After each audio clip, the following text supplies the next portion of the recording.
Donald Trump's tariffs on China are impacting farmers the most, and many of them have buyer's remorse for even voting for Donald Trump in the first place. One of the top products that is tariffed is the U.S. soybean, and U.S. soybean exports, according to CNN, are now subject to a total tariff of 135% because of the 10% tariff imposed in March, along with the 125% tariff announced last week. If you recall, back in 2018, the winner of the first U.S.-China trade war wasn't U.S. farmers, but rather Brazil, because Brazil became the world's leading soybean exporter. And since then, exports to China have grown 280%, while U.S. exports have remained flat. Many soybean farmers in the Midwest actually voted for Donald Trump. They come from states that are red states that voted for Donald Trump consistently, both in 2016 and in 2024. And Trump had long promised exemptions or support for farmers, but they haven't received any bailouts just yet. And some are now even having buyer's remorse because their businesses are going to suffer because they can't export the number of soybeans that they were before. See, we told you how it was going to begin,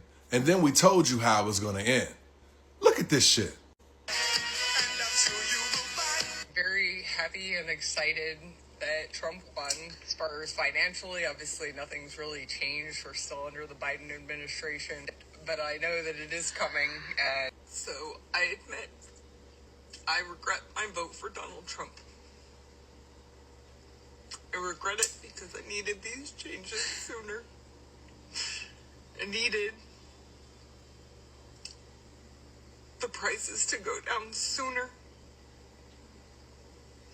so that I didn't drain out my big... See, some of y'all are still in the fuck around and find out stage. See, most of y'all thought that when he was elected, he was going to change everything for you. Didn't realize that his first 100 days, he didn't give two shits about you. Every executive order was for something else besides what you thought it was going to be for. He's a businessman, so I'm not even sure why you guys are even surprised. These type of people don't go through everyday American shit. You thought he was going to feel your pain or he was going to help you out with what you was going through? Good old Daddy Donnie got your ass again. Hey, as I always say, this is who y'all voted for. Hi. Well, it's Sunday. So recently I ran into two of my friends and they were both big Trump supporters. So I stopped and I said, hey, what do you think about everything that's going on with the cuts and childhood cancer research and cuts to U.S. aid? And so what do you think? How's it going? And they both said, well, since the election, we decided not to follow politics that closely. Really? So you voted for Trump, but now you don't want to follow politics? And why is that? Well, it was just too upsetting. Oh, really? You voted for Trump? Choke on that word. You voted for Trump, and now you don't want to take any responsibility? Fuck you. Have y'all seen the video of that Cuban Trump supporter, man, complaining about Trump after there was a video that went viral of him celebrating Trump's victory a few months ago because Trump signed an executive order that's pretty much demanding that truck drivers know and speak and can read English in order for them to be a truck driver? And guess what this guy does for a living, man? Yeah, he drives a truck, man. He hasn't just driven a truck. He's driving a truck for 20 freaking years, man. For 20 years, and now he's scared that he might lose his license because he doesn't speak a lick of English. And at that point, I mean, you've been here for 20 years, man. At that point, you kind of did it to yourself, bro. But whatever, man. It points to the fact that there was a lot of Latinos, man, that were supporting Trump that I was looking at them like, I don't know, bro. I think you might want to be quiet at this, at least publicly, because a lot of Latinos out there were doing certain things that, when the Democrats are in control, they just look the other way. They don't really care, But when the Republicans get up in there, they start shaking things down, you feel me? And now this dude is over here scared because he's like, damn, how am I gonna feed my family, bro? This is all I do. And yeah, I know that the Latinos that hate Trump are having a field day with this video, man. It's going around the internet. Everybody's telling me, you see, we told you he don't care about no Latinos. But nah, bro, come on, let's start learning English, bro. You've been here 20 years, bro. That's one thing that Latinos do that blows my mind, bro. I know people been here 40, 50 years, bro. Don't speak a lick, can't even beg in English, bro. But so I voted for, the dude. Because I voted with my wallet this year. And I'm not real happy. I'm just saying. I'm sure I'm going to get tons of hate on it either way. It doesn't matter, I guess. But, I tried to kind of, look the other way at a lot of stuff. And just say, It'll get better. It's gonna get better. Like, maybe I'll be able to afford to fucking live again. We live in California, so that definitely doesn't fucking help anything at all. We're fortunate enough to own a home, but like, the struggle is so fucking real, you guys. It's awful. And like, savings, what is that? What is that? What are those? Anyways, I don't fucking know, you guys. Like, is there another planet? Is there another option? Because, like, clearly, like, this planet kind of sucks. And I'm really sorry. I apologize. I regret my vote for Donald J. Trump. The Dems were right. The liberals were right. I'm sorry. Earlier today, when I went to the doctor's, actually 30 minutes ago, I had to put my hair back with gel, and they asked me to put it back so I can get my hair transplant. And I asked them, so how much does my insurance cover? And they said, because of the new act that Trump passed, there will be limited to no resources towards my hair transplant. And I said, look, I'm only 26 and I'm looking 40 already, man. Is there a wig? Anyways, I'm starting to open my eyes now, starting today. Respectfully, if you are getting on here saying how much you regret your vote or regret who you voted for, please stop. Midterms are coming up in 2 years. So you need to go ahead and stop making your videos about how you regret your vote, because no one believes it. And demonstrate through your actions that you're ready to take on the task of fighting for and uplifting our democracy when the midterms arrive in 2 years. Because no one's believing that anymore. We've been down this road before. That regret of your vote. That regret of what you did after you've done it already. We've seen this before. It's like we forget as a society what happened just because it didn't happen yesterday or in the last 30 minutes. We tend to have such a short attention span. We remember only things that are within swipe view. But for the rest of us who actually know history and who actually remember things beyond swipe view, we know there was a point in time when you said the same thing of how you regretted your vote and regretted who you voted for. I didn't know it would be this bad. We've seen this before. And not only did you do it once, but you did it again. So, go ahead and keep your videos. Stop making them. No one's trying to hear that. No one's trying to hear that. We're trying to see action, see progress, and see growth as a nation. So if you do truly regret your decision, which is a decision that you can make of your own volition and free will, which you did, as a nation, we do have to live with the consequences and ramifications of those actions for at least the next 2 years, but be prepared and prepare yourself well for the midterms. If you could say anything to President Trump now, what would you say? I expected better from you. I really did. I expected that you would do what was right and cut waste and fraud and all of those things that you promised us before we elected you in office, but you're not doing that. Now, why on earth would you expect better from Donald Trump? We had 4 years of ineptness from him. Why would you think this 4 years would be different? Elon and Trump told you for 6 months they were going to shit can everybody. And then all these conservatives that work for the federal government are amazed they got shit canned. One of the things Doge is supposed to be doing is saving money. And what do businesses normally do right off the bat to save money? They start cutting from the bottom, because the easiest way to save money is to fire a bunch of people. All this supposed fraud and abuse they're finding, yet no one's being arrested for fraud and abuse. And as far as waste, well, they consider you the waste. Next time, vote your wage. Those signed executive orders and not a single thing is being done about the price of eggs or the price of gas. You see, the average American is 1 to 2 paychecks away from being homeless, and they're laying people off by the tens of thousands. What's going to happen to their homes? All these big corporations buying up all the homes so their actual families can't even have them. Everybody knows this man is transactional, and everything with him is quid pro quo, something for something. So do you really think this is about making America great, or is it about making him and his buddies rich? Then you want to jump on the internet looking for sympathy, talking about how you lost your farm, how you're losing your house, how you lost your job. Honey, who'd you vote for? Let's hear about that. You don't want to say who you voted for because you know that your decisions contributed to where you are right now. And you don't want anybody to say, I told you so. But you do want their check, though. You do want their sympathy, though. You do want them to contribute to your GoFundMe, though. You hate liberals, but you don't mind taking some of that liberal money, am I right? He is everything that he promised that he would be, but he convinced you that the pain he planned to inflict would never affect you. Their greatest strength is being able to exploit your hateful heart. They tell you they want to defund schools, and you're like, yeah, defund the schools. What about your special needs child?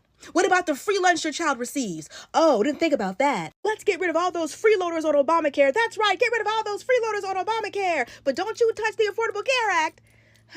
They say black and brown people are getting too many opportunities they didn't deserve. Let's get rid of DEI. And you're right there. Yeah, let's get rid of DEI. You're a woman. You're over 60 in the workforce. You use a wheelchair. Oh, didn't think about that. They know you didn't think about that because you're so busy worrying about who you can hurt that you don't realize that you're hurting yourself. When it finally gets to the point where it affects you, I don't want you to blame the Democrats. I don't want you to blame an immigrant. I don't want you to blame DEI. I don't want you to blame a trans athlete. I want you to blame you and your hateful heart. It's been a few days since I lost my job. I posted a few days ago. And I am now thoroughly regretting my vote for Trump. I had no idea that this is where it was going to go, that this is what he was going to do. You see Cheetos up there? Hi, Cheetos. Who's going to feed him?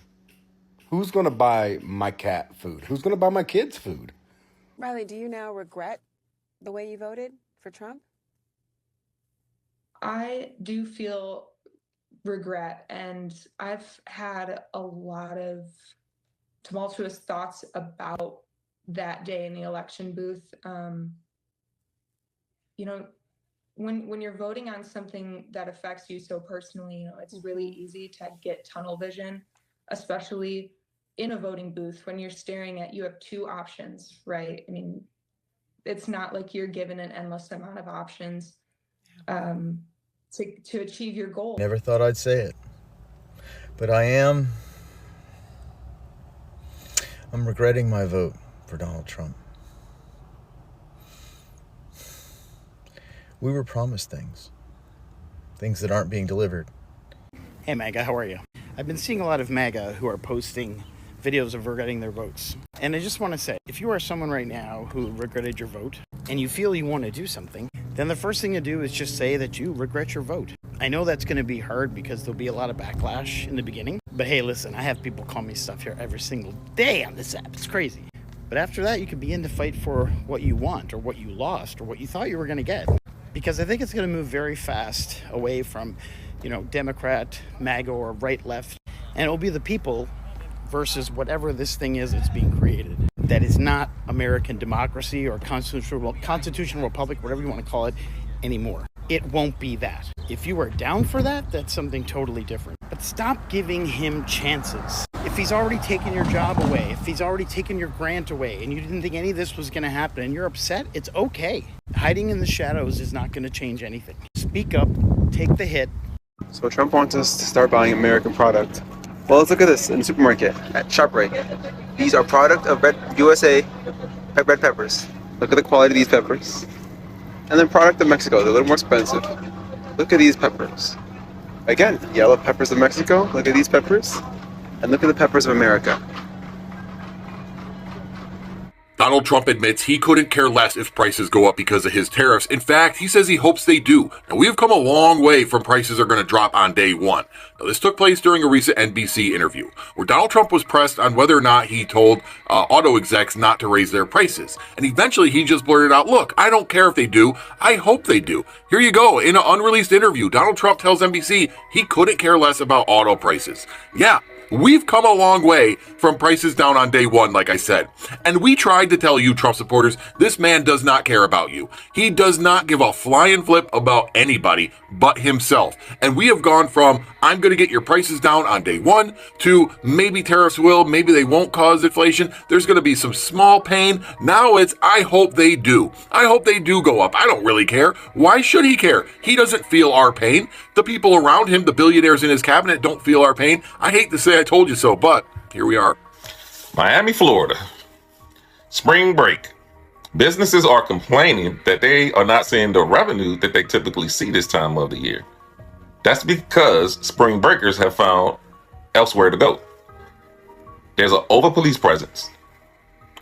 There are curfews put in place Those spring breakers found somewhere else to go where they can go enjoy themselves and not have to deal with all that drama. That's the point of spring break, the point of a vacation. Trash left behind, you hire people to clean that stuff up. You can't have it one way, and that's y'all's problem. Y'all want it one way. And I used to love going to Miami. But now, I just don't. Yeah, red state makes sense. Good afternoon, Senator Tillis. That's how northern warbacks think about you southern white trash. That's what the ones who won the Civil War think about you.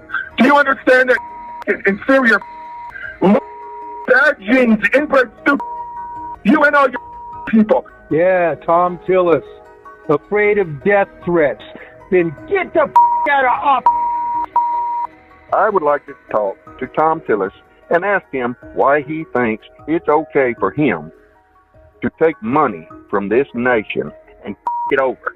Why does he think that he can tell his employers to go themselves every day, all day long, and sell his house and his employers over? Don't he know that his employer can take a axe handle and cave his head in? And I suggest, well, you're going to have to be very careful about going out in public or talking to anybody that's real, that's an actual American, because we hate you. If I didn't have a broken back in Southern California, I would spend the rest of my life in federal prison for a chance to cut your throat.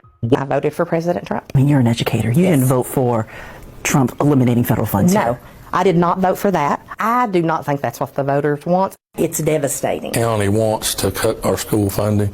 I don't think that anyone voted for that. Do you mind if I ask who you voted for in the election? I voted for Donald Trump. 80% of this county did vote for Donald Trump in November.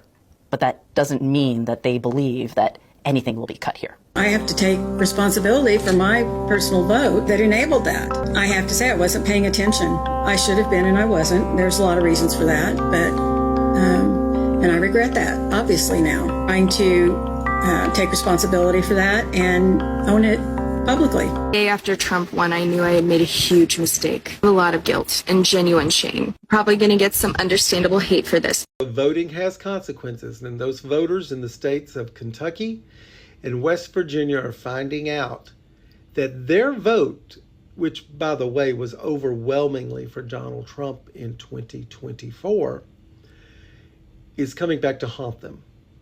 And the haunting is in the coal industry. The coal industry's had a tough time for decades. However, they had seen a new revival in that because they had a huge buyer in the world. Guess who? China. China is the biggest consumer of coal in the world, and they were buying it from companies out of West Virginia and Kentucky, where thousands of people are employed in the coal industry to make their living. Well, those people have been voting staunchly Republican for years. Well, in this instance, they are finally finding out that maybe they made a mistake. And not maybe, because the coal industry, once again, the largest consumer in the world of coal is China. The tariffs have made it to where China will not buy American coal. And without buying American coal, you're putting tens of thousands of people out of work in Kentucky and West Virginia. So once again, voting has consequences, and you're finding out in Kentucky and West Virginia. Good luck.